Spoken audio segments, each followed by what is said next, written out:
Patay ang isang 40 anyos na lalaki matapos umanong makuryente sa barangay Santiago Old Navua, Camarines Sur, bandang alas 11 kagabi, Hunyo 30. Kinilala ang biktima sa alias na Angelo, walang asawa at residente ng nasabing lugar. Ayon kay Police Master Sergeant Marlon Galyarte, tagapagsalita ng Navua Municipal Police Station, isang public school teacher ang tumawag sa kanilang himpilan. Base umano sa salaysay ng guro, matapos na makarinig na malakas na pagsabog sa labas ng kanilang bahay sa tabi ng Navua Water District, isang walang malay na lalaki ang nakita nila sa lugar.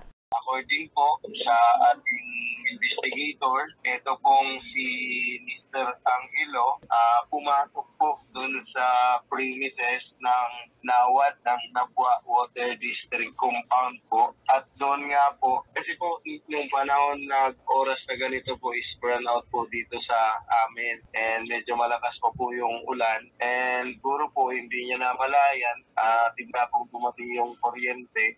Kaya po na-kuryente po siya, ma'am. Kaninang umaga nang tuluyang bawian ng buhay ang biktima. Base sa medico legal, pagkakuryente ang kanyang ikinamatay.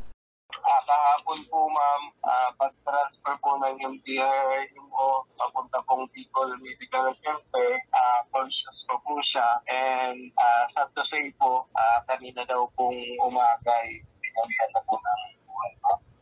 Iniimbestigahan pa rin ng PNP kung ano ang pakay ng biktima sa lugar ng insidente. Para sa mga balitang Tatak Bicol, Rose Bilista.